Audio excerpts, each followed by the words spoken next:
नमस्कार दोस्तों, the fact Ajmer में आप सभी का स्वागत है। और आप तस्वीरों में देख रहे हैं मेरे साथ में 4 बार से विधायक रहे, 5वीं बार विधायक कल बन गए हैं, 2 बार मंत्री रहे।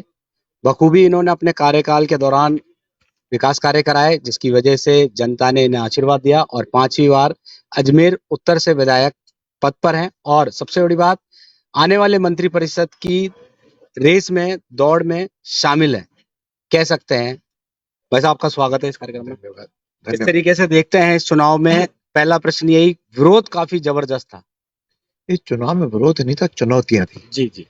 जिसमें कांग्रेस को लगा कि 4 बार से हम हार रहे हैं, तो उन्होंने हमारे ही सेंध लगा करके 2-3 निर्दलियों को खड़ा किया। और कोई एक तरह से कांग्रेस की बी टीम थी, जिन्होंने इस चुनाव को इस रूप में लिया है। लेकिन मैंने पहले दिन से हमें विश्वास था कि अजमेर में संगठन मजबूत है, और मेरे पास मेरे जो मुद्दे थे, राष्ट्रवाद, सनातन और हिंदुत्व, और साथ में संगठित कार्यकर्ताओं की टीम, जी। यह मेरे लिए आ, विश्वास था कि इस आधार पर ये चुनाव भी हम लगातार जीतेंगे। पहले के चुनाव में भी इस प्रकार के चुनाव जीतते आए हैं, और चूंकि कार्यकर्ताओं की संगठन है, और कार्यकर्ता हमेशा विचारधारा के प्रति समर्पित रहता है, उन्हें जी जान से सामने वाले कहीं भी लोग जो नए नए खड़े हुए अपनी आकांक्षाओं की पूर्ति हेतु, और जिस संगठन को अपने मां मानते थे, उनके पीठ पे जो छुरा भोंका, तो लोगों ने ऐसे लोगों के प्रति उनको करारा जवाब दिया है, उनके गाल पे तमाचा मारा है। और मैं समझता हूँ संगठन का सर्वोपरि, संगठन के साथ रहो। लोकतंत्र है, चुनाव लड़ा जा सकता है, आप लड़ो, लेकिन संगठन को स्पष्ट कहते हो मैं जाके चुनाव लड़ो। साथ में आप कहो मैं संगठन के साथ हूँ, और फिर आप संगठन के साथ ही धोखा दो। ऐसी कुछ चुनौतियां थी, लेकिन समर्पित कार्यकर्ताओं की टीम ने इसका पूरा जवाब दिया और विजयश्री संगठन को दिलाई है। वैसे बार बार आप बोलते हैं कांग्रेस की बी टीम, कौन है आखिरकार ये कांग्रेस की बी टीम? ये आप सब लोगों से सीमा जो खड़े हुए, जी। जिन्होंने संगठन के अंदर रह करके हम्म, और विरोधी का समर्थन किया या सहयोग दिया, हम्म, या उनकी बैठकों में गए, या उनके साथ उन्होंने लगातार बने रहे, वो कांग्रेस की भी टीम है। हम्म। अच्छा, अब ये जैसे कि अब सीएम बनेंगे, सीएम के बाद मंत्रिपरिषद होगा, निश्चित तौर पर वरिष्ठ आप पदाधिकारी हैं, कार्यकर्ता हैं पार्टी के लिए, विधायक भी हैं, 25-21वां साल आप कल से जुड़ गया है। तो ऐसे में कहाँ तक मानते हैं अपने आप को? मैं संगठन का समर्पित कार्यकर्ता हूँ। जी। संगठन जो भी आदेश जी। देता है उसका पालन अक्षरशः करता हूँ। अभी भी चुनाव में लोग तो दिल्ली और जयपुर चक्कर काटा करते थे, जी। मैं कहीं नहीं गया। संगठन में विश्वास था, संगठन ने उस अनुसार यहाँ पे अपने हिसाब से संगठन को प्रति समर्पित कौन है और साथ में विजय कौन प्राप्त कर सकते हैं, इस आधार पे मोदी जी ने की अध्यक्षता में बनी समिति ने इसको लड़ा। तो ये चुनाव मैं नहीं लड़ रहा था, मोदी जी लड़ रहे थे, और दूसरे जो विरोध करते मोदी का विरोध कर रहे थे। इस आधार पे हमें अभी भी आगे भी जो कोई संगठन तय करेगा, उसका अपनी क्षमता के अनुसार और अपने विश्वास के अनुसार, मोदी जी के नेतृत्व में यह देश विश्व गुरु बने और उनकी जन कल्याणकारी नीतियां नीचे जन तक पहुंचे, इसमें जो भी संगठन आदेश करेगा उस अनुसार काम करूंगा। चुनाव से पहले सभी लोग आपके क्षेत्र के पानी की समस्या से काफी त्रस्त थे, विरोध भी काफी हुआ था इस बात को लेकर। तो क्या मुझे ऐसा लगता है कि प्राथमिकता यही रहने वाली है क्षेत्र में? पानी की समस्या मूलतः कृत्रिम रूप से कांग्रेस ने इसको खड़ा किया और अधिकारियों पे दबाव डाल करके अजमेर उत्तर के साथ सौतेला व्यवहार किया। 2018 में जब बीसलपुर खाली था, तब भी हम लगातार 48 घंटे में पूरे प्रेशर के साथ पानी दे रहे थे। जब आज बीसलपुर भरा हुआ है, फिर भी क्यों नहीं दे रहे? तो इसके 3 कारण जो मुझे लगे। जी। एक कारण, बीसलपुर फेज 3 वो इन्होंने शुरू नहीं किया, जबकि इनको 2021 से इसको लागू करना था। तो उसमें जो आपकी पाइपलाइन जो रोज आरसीसी की टूटती है, हमने तो एक पाइप स्टील कन्वर्ट कर दिया था, दूसरी पाइपलाइन स्टील में कन्वर्ट करने की आवश्यकता है। तो बीसलपुर का फेज 3 बने, वह आवश्यक मेरी प्रायोरिटी पे रहेगा। तो इन्होंने हद कर दी, केंद्र सरकार से अमृत 2 योजना 186 करोड़ रुपए आए हुए पड़े साल भर से, वो इन्होंने इसको ठंडे बस्ते में डाल रखा है, उसकी हम क्रियान्विति करेंगे। और जो 2 बड़े मुद्दे का अन इवन डिस्ट्रीब्यूशन है, कहीं तो 24 घंटे में दे रहे हैं, कहीं 72 चैनल, तो उसके लिए बल्क मीटर्स का मैंने इनको कहा था। मुझे लगता है कि बल्क मीटर लगाएंगे तो किस जोन में कितना पानी जा रहा है वो सबके सामने आ जाएगा। और चौथा जो यहाँ की बड़ी प्रॉब्लम है वो है लीकेज।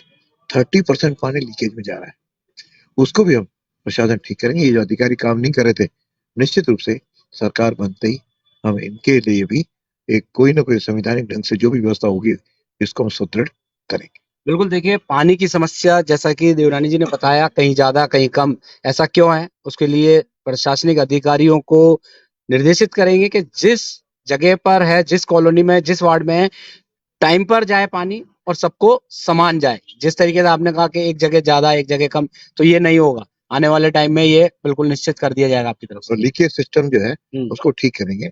अजमेर का ड्रेनेज सिस्टम गड़बड़ है, उसको हम ठीक करेंगे।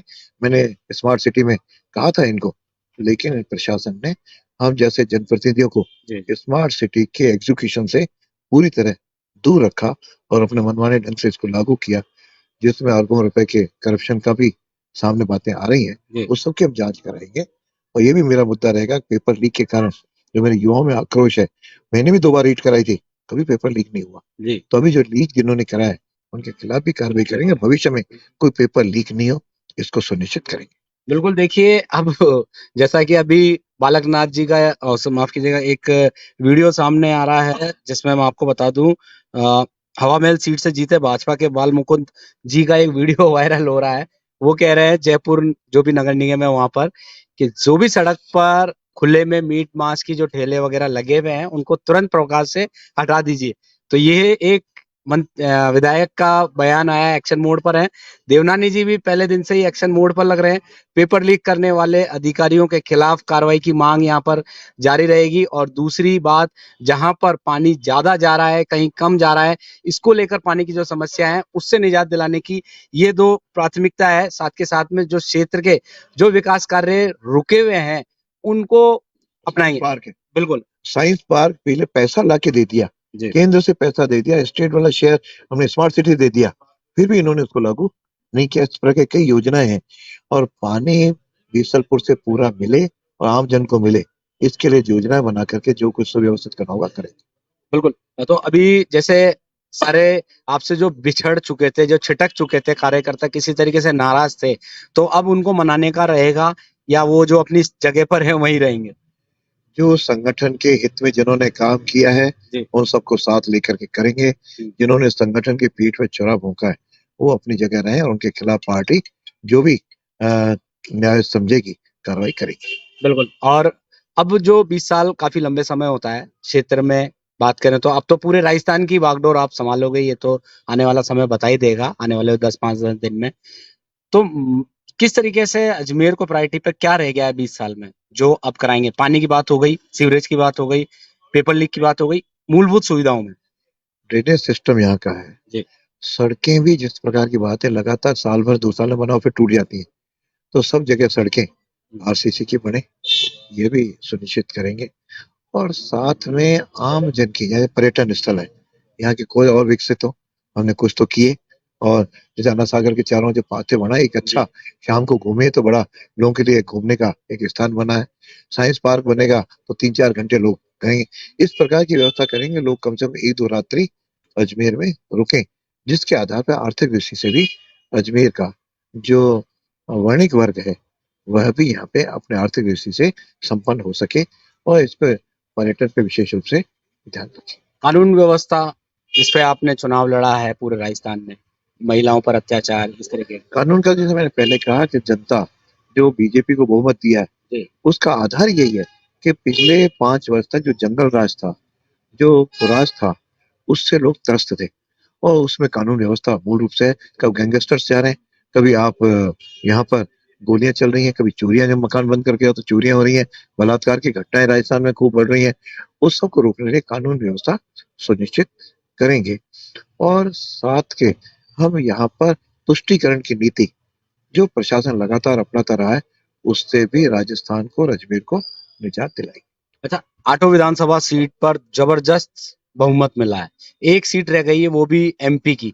वो किस तरीके से देखते हैं किशनगढ़ के चुनाव को? अभी जल्दबाजी है, मैं समझता हूँ एमपी भी भाजपा जीतेगी। मोदी जी के नेतृत्व में हम राजस्थान में 25 में से 25 सीटें दोबारा जीतेंगे। आने वाले 3 महीने में चुनाव है। आने वाले 3 महीने में चुनाव मतलब आज भी हो जाए जी, तो भी जन मोदी जी के प्रति इतना समर्पित है कि कुछ और भी जो विरोधी खड़े हुए थे उनके भी वोट निश्चित रूप से मोदी जी को मिलने वाले हैं। जी, तो अब कह सकते हैं कि कहने का मतलब एमपी की तैयारी भी शुरू। बिल्कुल हमें पार्लियामेंट के चुनाव की तैयारी लगभग हमने आज से ही प्रारंभ कर दी है और हमारे यहाँ नेतृत्व भी कभी चुप नहीं बैठता। 18 घंटे मोदी जी काम करते हैं, वो दूसरे दिन से ही उन्होंने शुरू कर दी। हम भी उनसे प्रेरणा लेकर के अपने स्थान पर काम शुरू कर। चुनाव में थकान तो काफी हुई, भागदौड़।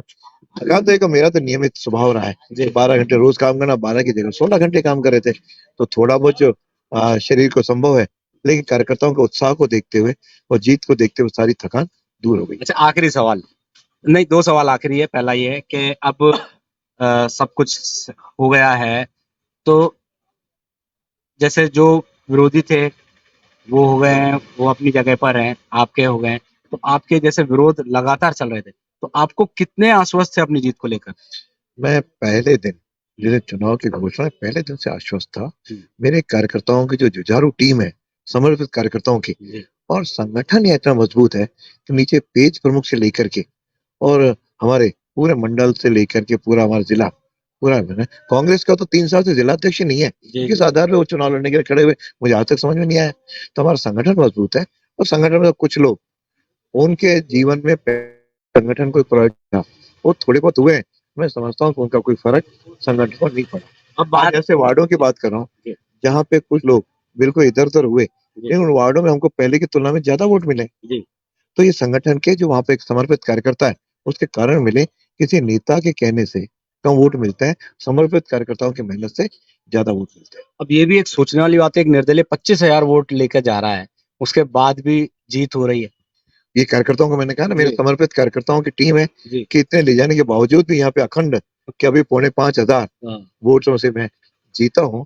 ये इसको मैं श्रेय हमारे संगठन की मजबूती को देता हूँ, मेरे कार्यकर्ताओं को देता हूँ। दर्शकों, जो आपके कार्यकर्ता, जो पदाधिकारी, चाहने वालों को क्या मैसेज देना चाहोगे? उनको दूंगा सदैव वे संगठन निष्ठ रहें और हमेशा मोदी जी के प्रति समर्पित रहें और राष्ट्र सर्वोपरि है इसका ध्यान रखते हुए सनातन हिंदुत्व के लिए हमेशा अपना योगदान देते रहें, उससे अपनी निष्ठा से न हिलें और सब लोग मिल करके इस भारत का, जिस आज बीजेपी या जनसंघ उसके पहले जिन उद्देश्यों को लेकर मिला पंच निष्ठाएं, उसके प्रति समर्पित होंगे तो ये भारत विश्व गुरु बन के रहेगा। ये हमारी आकांक्षा है।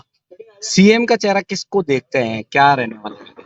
ये हमारा केंद्रीय नेतृत्व का तुम्हारे निष्ठा है हर संगठन में कि उनका केंद्रीय संसदीय बोर्ड बैठता है, वो तय करता है।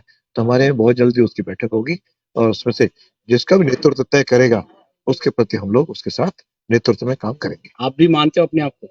मैंने क्या पहले ही कहा कि मैं अपने आप को संगठन का एक निष्ठावान, समर्पित और एक छोटा सा कार्यकर्ता मानता हूँ, जो भी आदेश मिलेगा उसका पालन करूंगा। चलिए, बहुत बहुत धन्यवाद। तो ये थे वासुदेव देवनानी जी, 4 बार जीत गए हैं, कल से 5वीं बारी शुरू हो गई है। जैसा कि नारा लग रहा था 5वीं बारी देवनानी, इस तरीके के जो रिजल्ट आए वाकई ही चौंकाने वाले थे। हालांकि अब जीत चुके हैं, मंत्री परिषद में भी निश्चित तौर पर आने वाले समय में अजमेर का सौभाग्य होगा कि देवनानी जी मंत्री बने किसी भी विभाग के और उनकी बागडोर संभालें। द फैक्ट अजमेर में अभी के लिए बस इतना ही। धन्यवाद।